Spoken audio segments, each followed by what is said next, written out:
Hi, another dish today at Bordo's kitchen. And today I'm going to make, as I said in 2019, the dishes that I want to prepare with something with an heritage or has a kind of a cultural undertone or a background to it. So one of the dishes I make, which I really enjoy very much, the first thing that I've ever had a unique way of preparing cauliflower is what they call Gobi Musallam.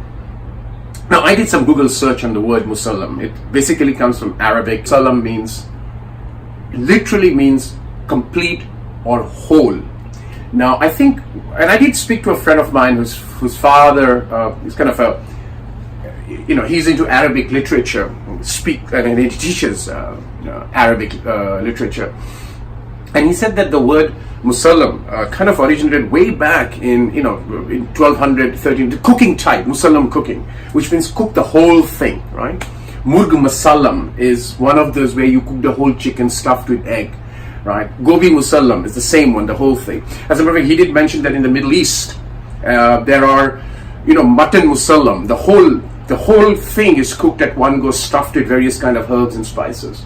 And it started possibly his origination is Muhammad bin Tughlaq had it for the first time, legend. So I'm going to make this because this is a beautiful dish to have, right? And it's very simple, but it has that fantastic kind of texture and taste that go with it. So here is the ingredients. Let me take you through. The most important is this cauliflower. Whole of it will be cooked, and I'll show you the rest how we're going to do that. And then here are the ingredients.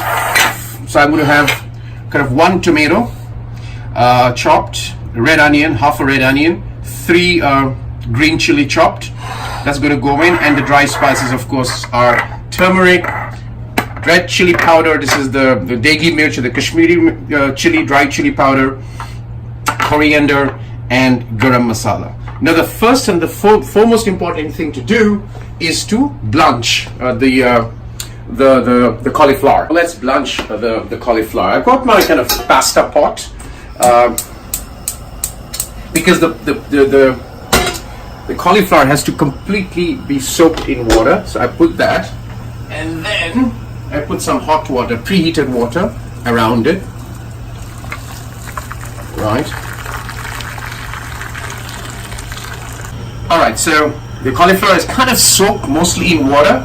If Julie can come and show the top. Now I'm going to do is put a handful of salt around it.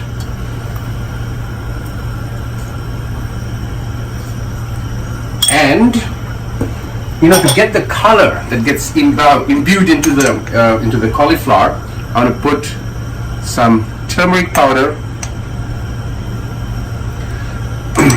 Just stir it a little bit, and I will let the cauliflower blanch, heat it up and blanch it. And while that's happening, I'm going to make the spices for the musallam. So as I prepare the masala for the Gobi Musallam, I've got my kind of pot here. It's getting blanched. The moment the water starts to boil, I'm going to time it to 4 minutes because I don't want it to be overly cooked, right? Because that has to be baked, which is what I'll show you the next step. So my oil is heated. First thing first, I'm going to put my homemade ginger garlic paste because that has to be cooked first, otherwise it has that. Ginger garlic paste is happening. Let's see what's happening with the blanching here. Well, it's beginning to boil, so I'm going to lower the flame a little bit and put it for 4 minutes. So while that's happening at 4 minutes, I've got the ginger garlic fried well. To that, I'm going to add the chopped chili and the onion. Right? So that goes in a high flame. We basically bring it to a nice fry.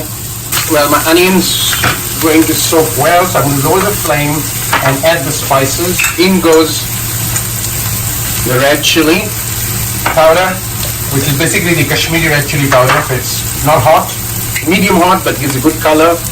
The coriander powder, and all 1 teaspoon, except the red chili is half a teaspoon, right? And this is your garam masala, kind of 3/4 of a teaspoon. Right? Remember, turmeric I have already put in the while blanching the cauliflower, so I will not put any more of that right now, of turmeric. Right, my spices are kind of done, so I'm going to put the tomatoes in there. And while this is kind of in medium flame cooked, I'm going to cover this up for a little bit of a time, and I'm going to do it while I'll go back to my. I can see this coming to a beautiful boil. Lower the flame, and I've got my needle. So with that, I'm just going to check that it's done well. Oh, beautiful! So that's done. So I'm going to switch this off. Before I switch it off, I'm going to take this little bit of this water. Remember, this is the water I blanched it in. I'm going to switch this off, and I'm put this water here. A little bit, very little. Right? I'm going to cover this and let it go. From there, come back here, and we are good with this. So I'm going to increase the flame. Now I will do a little bit of salt test at this stage. Perfect salt, because that had salt, and the water kind of brings it because at the salt. So at this stage, I'm just let it kind of cook for 2 minutes. Come back and do the final stage for the musallam. Yeah. So to take out the cauliflower now, and you know what I did? I used this water, a little bit of this water, little bit. That's it, to basically cook this, right? And I'm going to say what I'm going to do with it. So I've already put this. So I'm not going to redo that. Now I want to take the cauliflower out. I've kind of soaked it for 3 minutes after boiling it, because I don't want this thing to be overcooked, right? So I'm going to basically take it out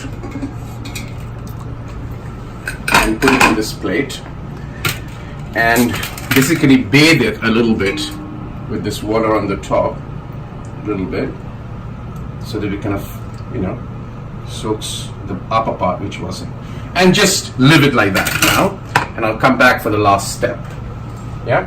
All right. Now it's the time to make the marinade, the masala for the Gobi Musallam, right? So my spices have cooled down, so I'm going to just put it in the blender, right? So all goes in with the blender. I've got coconut milk. A little bit of coconut milk goes in there, right? And simply that's it. And let me just fire up my oven. So I'm going to go light up my oven, and I'm going to go at 140. I want it slow cooked, right? Or you can do 100 and 200 and do a quick cook. I prefer slow cook, 140. I'll take about 20 minutes, flip it over 20 minutes, and then check. So the last step is basically putting the masala on the. I've got my baking tray there. So I'm going to basically take the spices, take the spices and put on top first, and I'm going to use my hand to spread it out, right? I'm not wearing gloves because it's not required. This is a very light spice. Gloves is when you're going to use your, with the red chilies and all that thing. So you're going to put a liberal bit here. And I'm going to keep some of the sauce, remember, because here's the trick part, right?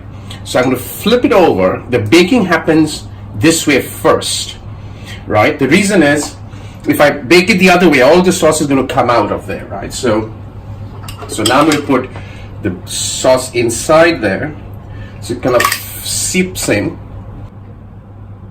That goes in. I'm going to keep a little bit of this remaining here. I'm going to keep this because when I flip it over, I will need to put on top, because now this whole thing goes inside. I want it really absorbed. The best part now is, remember this water which I kept? I'm going to take a little bit, very little of that, because that has the salt, remember? And I'm going to just put it here a little bit.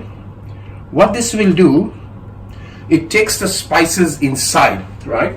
So that's ready. So it goes into, I have to be very careful because this is, right, it goes into the oven. It's at 140.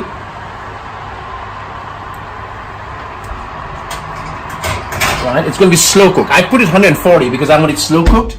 And the timer set to 15 minutes, and then I'll flip it again after that. The 15 minutes is up, so I'm going to just take it out of there. It's very, very, very, very hot.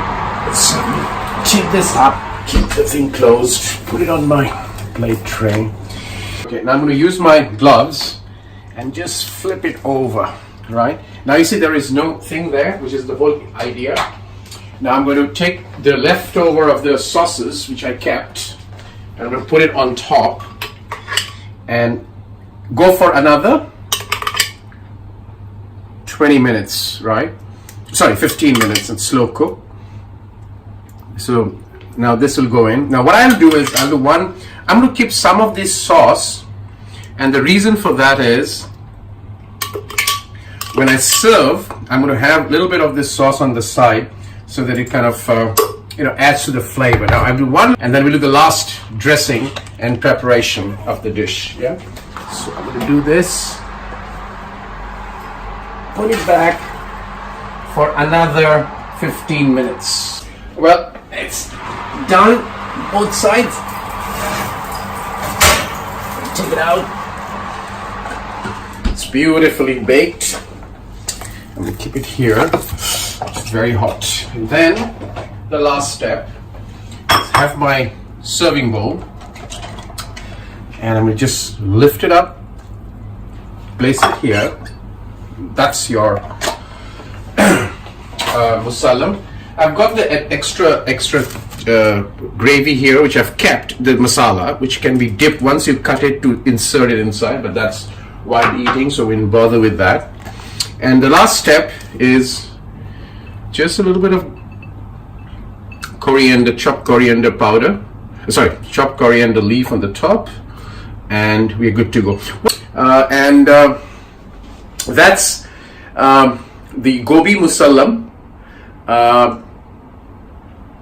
Beautiful Indian dish to be enjoyed in the winter season. It's beautiful, especially during Lohri and Bihu, which is middle of January, 13, 14 January. Enjoy it.